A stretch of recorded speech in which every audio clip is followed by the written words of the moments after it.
분명히 이번 연도 안에 코인으로 부자 된 사람들이 엄청나게 많이 생길 겁니다.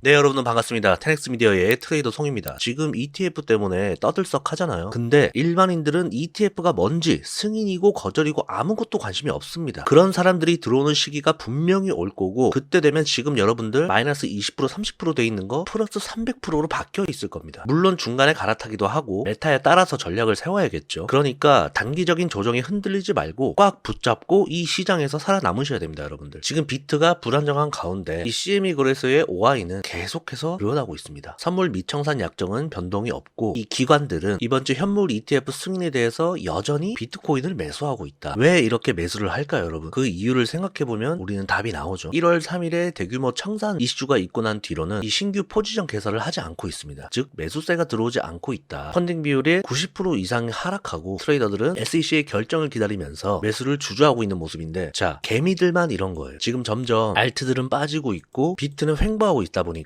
그렇게 승인한다 라고 외쳤던 개미들도 이제는 다 하락을 보고 있더라고요. 승인이 돼도 떨어질 것이다, 아니면 거절할 것이다, 이런 생각들로 개미들이 점점 바뀌어가고 있더라고요. 그러면서 이 선물에서 숏 포지션을 잡는 사람들도 굉장히 많이 늘어나고 있고, 물론 아직까지는 펀딩 비율을 보면은 롱 매수세가 우세하긴 합니다. 근데 점점 숏 잡는 사람들이 굉장히 많아지고 있고, 이 호재에 파는 건 이런 식으로 조정 없이 올랐을 때 여기서 파는 거고, 뉴스가 공개되고 나서는 이런 식으로 하락을 했는데, 지금은 이 기점이잖아요. 이 기점에서 계속해서 개미를 털어내고 하는 그림은 오히려 더 상승할 수 있는 가능성이 더 크다고 봅니다. 물론 제 개인적인 생각이지만 지금 이게 다 개미들을 못하게 하려는 그런 속셈이거든요. 그러면서 알트들은 계속해서 빠지고 공포감을 유발하는 거죠. 거절될 것처럼. 자, 그리고 비트코인으로 자본 유입 및 자본 유출 지표를 보면은, 자, 이제 곧 반감기가 시작이 되죠. 반감기 시작하고 나서는 재미없는 그림을 만들었다가 쥐도새도 모르게 급등을 합니다. 이때도 마찬가지였고 이때도 마찬가지였죠. 그러면서 승리되고 재미없는 그림을 보여주다가 이때부터 이런 식으로 상승을 하는 거죠. 이게 한 마이너스 30% 이렇게 될 수도 있습니다. 이런 그림이 예상이 되고, 지금 비트코인으로 자본 유입은 계속해서 되고 있습니다. 이게 즉 개미들은 무서워서 매수를 못하고 있지만 이 기관들의 자금들은 계속해서 들어오고 있다. 그래서 저는 결국 승인이 될 것이다 라는 쪽에 한 표를 던지고 있고, 상승이 되고 나서 개미 태우고 그때부터 20-30% 조정, 그 뒤에 미친 때 불장이 한번 온다. 이 그림 계속해서 말씀드렸죠. 이 그림 될 거라고 아직도 저는 관점이 변함이 없습니다. 자, 저번에도 제가 말씀드렸듯이 지금 95%의 승인 확률이잖아요. 5%가 거절 확률. 많은 전문가들도 그렇고 다 이렇게 보고 있는데, 자, 만약에 5%의 확률로 거절된다고 하더라도 더 이상 알트는 무서운 속도로 막 빠지고 그러진 않을 거예요. 왜냐면 그때부터는 비트코인 도미넌스가 빠지면서 알트 쪽으로 수급이 붙을 겁니다. 물론 하루 이틀, 뭐 길게는 며칠 걸릴 수도 있겠지만 그때부터 다시 알트 쪽으로 수급이 붙을 것이고, 자, 비트코인 도미넌스 차트인데 이때 알트 순환매가 계속 이어졌었잖아요. 지금 다시 비트 쪽으로 몰리면서 알트가 계속해서 빠지고 있는 거고, 비트가 승인되면 순간적으로 오르겠지만 결국에는 이제 다시 이런 식으로 조정이 오면서 빠질 거란 말이죠. 이때 다시 알트 순환매는 이어지니까 지금이 바닥이라고 말씀드리고 싶습니다. 여기서 더 빠져도 좀 더 빠지는 거고, 오늘도 좀 더 빠졌는데, 자, 우리가 샌드박스로 잠깐 예를 들면은 이 기점이 21년도 반감기가 시작이 되면서 상승이 계속해서 나왔습니다. 그랬다가 거의 60%가 빠졌거든요. 55% 정도. 근데 뒤에 어떻게 됐습니까? 뚫고 올라갔죠. 이런 그림이 나올 가능성도 있다. 이때가 반감기가 시작이 되면서 대상승장으로 돌입했을 때거든요. 지금이랑 굉장히 비슷한 그림이에요. 자, 현재로 돌아가 보면은, 자, 그죠? 이때도 우리가 현물 ETF 가짜 뉴스가 나오면서 상승이 시작이 되었고 조정이 나오고 있습니다. 지금은 고점 대비 한 35% 정도 빠졌었네요. ETF 승인이 되고 나면은 이런 식으로 가다가 알트 쪽으로 다시 수급이 붙으면서 비트 도미넌스가 다시 빠지면서 알트 순환매가 다시 이어질 겁니다. 그러면서 다시 이 고점을 한번 뚫으러 가는 그림이 나오지 않을까. 물론 아닐 수도 있겠지만 우리가 이런 곳에서는 정리를 할 수가 있겠죠. 갔다가 다시 조정이 맞고 비트가 한 2-3월 정도 그쯤에 조정이 나올 수 있다고 말씀드렸었잖아요. 정말 이제 찐 불장이 오기 전에는 한번 터는 기간이 필요할 것이다. 그때가 뭐 이때부터 올 수도 있고 뚫었다가 이렇게 올 수도 있고, 어쨌든 한번 이 알트 쪽으로 수급이 몰릴 거니까 우리는 이런 곳에서 나올 수가 있습니다. 고점에 물리신 분들은 약 손절하고 나오면 되고, 어차피 이 큰 불장을 먹기 위해서는 우리는 이 기간에 데이 트레이딩을 하면서 시드를 불려나가면 되겠죠. 이때는 이제 이 고래들도 세력들도 다 매집을 해나가는 아마 그런 시기가 될 겁니다. 그래서 이런 기간이 얼마 남지 않았다. 반감기 시작 전후로는 그때부터는 다시 이런 그림에 못해도 두세 배죠. 그런 그림이 나올 테니까 지금 이 단기적인 조정에 흔들리지 말고 멘탈 꽉 붙잡고 이 시장에서 살아남으셔야 됩니다. 샌드박스를 예로 들었고 나머지 코인들도 다 마찬가지입니다. 그리고 어디까지나 제 예상이지만 ETF 승인 전에 이런 식으로 지금 숏자리를 계속 주는 거는 개미들이 하락에 베팅할 수 있게 만드는 그런 단계로 보이거든요. 숏으로 유도한 뒤에 ETF가 기습 승인이 되고 모조리 숏충이들의 뚝배기를 깨면서 이런 식으로 상승이 나오지 않을까, 그런 가능성이 굉장히 높다고 저는 생각합니다. 그렇게 보고 원화로는 한 5,600만원 이 부분에서 계속 지켜주면서 겁을 계속해서 줄 것으로 보입니다. 지금 계속해서 이렇게 하락하니까 이런 자리들에서 저항을 맞고 있잖아요. 44,000달러에서 여기서 계속 숏 잡기 유도를 하니까 많은 사람들이 이제 숏을 잡을 것이고 갑자기 새벽이나 이때 승인이 되면서 위로 수직 상승하는 그림이 나오지 않을까. 너무 많은 개미들이 또 거절각을 보더라고요. 이제 며칠 전까지는 승인된다 하다가 이제는 거절로 바뀌고 있습니다. 그리고 승인되자마자 떨어질 거다, 뭐 이런 소리들이 굉장히 많은데 모르겠습니다. 저는 인간 지표라고 생각하고 저는 롱이다, 상승할 것이다, 승인되고 그냥 다이렉트로 위로 쏘아버릴 것 같습니다. 네, 이런 가능성이 굉장히 커 보이고 제 관점은 참고만 하시고요. 어쨌든 셀저 뉴스라면은 이런 그림이 나오지 않고 계속해서 상승하다가 이런 뉴스가 나왔을 때 바로 이제 떨어지는 그런 그림인데, 아니면 뉴스 나오기 직전에 이런 식으로 계속해서 빼야 되거든요, 천천히. 근데 지금 그게 아니라 저점을 계속해서 그래도 높여주고 있고 여기서 지금 머무르고 있잖아요. 근데 알트는 빠지고 이 분위기를 계속 잘 관찰해 보면은 겁주는 그림이다. 그리고 개미들의 심리를 이용해서 청산시키고 상승해버릴 것이다, 이렇게 보고 있습니다. 그리고 다음 타겟은 아마 이더리움이 될 가능성이 높거든요. 그래서 제가 조금씩 사보라고 말씀드렸던 거고, 자, ETF 승인이 되고 나면은 이제 이더리움 ETF로 관심이 몰릴 거란 말이에요. 이더리움이 비트코인에 비해 비교적 상승을 많이 못 해줬잖아요. 이더리움으로 많이 관심이 쏠릴 것이다. 그러면서 알트코인의 대장 이더리움으로 관심이 쏠리면서 비트코인 도미넌스가 다시 빠지고 알트코인들은 더 높은 고점을 향해서 상승할 것이다. 어느 정도 이 그림도 예상이 가지 않습니까, 여러분들? 이더리움도 준비를 하시면 될 것 같습니다. 자, 지금도 아직 대상승장이에요, 여러분. 추세가 꺾이지도 않았고 단기적인 이 추세는 꺾였겠지만 계속해서 이 상승 채널을 지켜주고 있잖아요. 그리고 비트가 상승을 해주고 승인된 뒤에 여기서 개미를 태울 시간을 준다면 이때는 알트 순환 펌핑이 올 겁니다. 말씀드렸었죠. 알트 순환 펌핑이 오고 이 메타가 바뀌면서 순환 펌핑이 오니까 우리는 그때 잘 갈아타면서 수익을 내면 되고, 이 부분에 대해서는 제가 또 따로 말씀드리겠습니다. 이 커플링이라고 그러잖아요. 커플링으로 가는 것도 있고 디파이나 뭐 AI 섹터 그런 식으로 순환매가 이어지기 때문에 지금 물려 계신 거 혹시 상승이 온다면 정리를 하시고 다른 메타로 갈아타시고 그런 흐름을 잘 파악하면서 갈아타야 됩니다. 이런 것들도 제가 따로 말씀드리겠고, 자, 여러분, 마지막 대상승장이 될 수도 있습니다. 이번 연도 개미 털기와 조정만 좀 잘 버틴다면은 곧 찐 불장이 올 거라고 보고 있고, 이 원래 침체기 사이클을 보면 되게 길거든요. 우리가 2000년 초부터 지금 10년 20년 정도 대상승 시기였잖아요. 이런 식으로 보면 쭉 상승장이었는데 이제는 이 조정 국면에 들어서면 한 5년 정도는 좀 쉬어가는 시기가 올 것 같습니다. 그게 저는 한 26년도 정도로 보고 있고, 조정 국면에 들어선다고 해도 이런 폭락, 엄청난 폭락까지는 오지 않을 것 같습니다. 이번 불장이 끝나면 많은 사람들이, 많은 개미들이 다음 불장이라는 것을 존재를 한다라는 거를 인지를 하고 있잖아요. 그래서 조금 다르게 흘러갈 것 같은데 그럼 그때 가봐야 하는 거고, 이번 불장이 마지막이다, 이런 불장 때 여러분들이 경험하셨잖아요. 이런 대상승장은 이번이 마지막이라고 봅니다. 그래서 여러분들은 이 단기적인 하락에 멘탈 흔들리지 말고 지금 딱 이 시기니까 앞으로 다가올 불장을 준비하시면 되겠습니다. 자, 만에 하나 거절이 된다고 하면은 이 큰 채널 안으로 한번 들어올 수 있습니다. 하지만 거절이 아니라 그러니까 연기가 될 가능성이 좀 더 있을 것이고, 그러면 우리는 3월로 봐야겠죠. 거절은 굉장히 극히 희박한데 만약이라는 걸 대비해야 되니까 그 5% 확률로 거절될 가능성도 배제를 하면 안 되겠잖아요. 그러면 이런 식으로 떨어질 겁니다. 떨어졌다가 이 채널, 큰 채널 안으로 들어왔다가 다시 바로 말아 올려서 이 41K 부분까지는 들어올 것이고, 이때부터는 도미넌스가 빠지면서 알트 쪽으로 수급이 붙을 겁니다. 자, 이때 이렇게 하락할 때 알트들이 생각보다 많이는 안 빠질 거예요. 지금 이미 많이 빠졌기 때문에 여기서 조금 더 빠질 수는 있어도 더 이상 빠지지 않을 거고, 지금 손절하기도 너무 늦었잖아요. 그러면 우리는 기다렸다가 비트 도미가 빠지면서 알트로 수급이 들어올 때 그때 우리는 조금씩 정리를 해나가시면 됩니다. 제가 봤을 땐 그래요. 이게 지금 하락이 나온다고 해도 순간적으로 여기서 꼬리를 달고 다시 이 41K를 지켜줄 가능성이 높아 보인다. 많이 빠져도 여기거든요. 근데 이게 한 번에 이런 식으로 빠지진 않을 거고 이런 식으로 천천히 빠질 가능성이 있다. 거절이 된다면. 근데 거절될 확률이 5%밖에 안 되니까, 자, 모든 지금 블랙록이랑 그레이스케일 다들 지금 승인할 것으로 다들 기대하고 있잖아요. 블랙록도 자금 준비도 완료한 상태이고 거절은 안 될 것 같고, 만약에 정말 5%의 확률로 연기가 될 가능성은 있을 것 같습니다. 근데 그렇게 되면은 여기 안에 들어왔다가 이런 식으로 들어왔다가 꼬리 말고 들어오지 않을까. 왜냐, 거절이 아니잖아요. 연기니까 순간적으로 하락했다가 다시 꼬리 말고 이 안으로 들어오지 않을까. 41K 이런 식으로 정리를 좀 하겠습니다. 거절된 된다면 여기까지는 하락할 가능성이 있겠죠. 거절이라면 우리는 여기서 일단 다 던져야 됩니다. 다 던지고 여기서 다시 새로 잡아야 됩니다. 그래서 우리는 연기가 돼도 결국엔 상승이다. 승인이 돼도 상승이다. 이렇게 보고 있습니다. 순간적으로 이렇게 연기되면 떨어질 수 있어도 꼬리 말고 올라올 것이다. 왜? 연기니까. 거절이 아니잖아요. 그러면 다시 꼬리 말리고 이렇게 올라옵니다. 그러니까 우리는 이때 올라왔을 때 이때 다 정리를 하면 되는 거니까 여러분들은 이 4월 반감기의 불장을 준비하면 됩니다. 걱정하지 마시고요. 오늘 영상 여기까지 하겠습니다. 도움이 되셨다면 구독, 좋아요, 댓글 부탁드리고요. 팩트를 기반으로 한 데이터와 분석으로 다시 찾아오겠습니다. 테넥스 미디어의 트레이더 송이었습니다. I can tell you want me.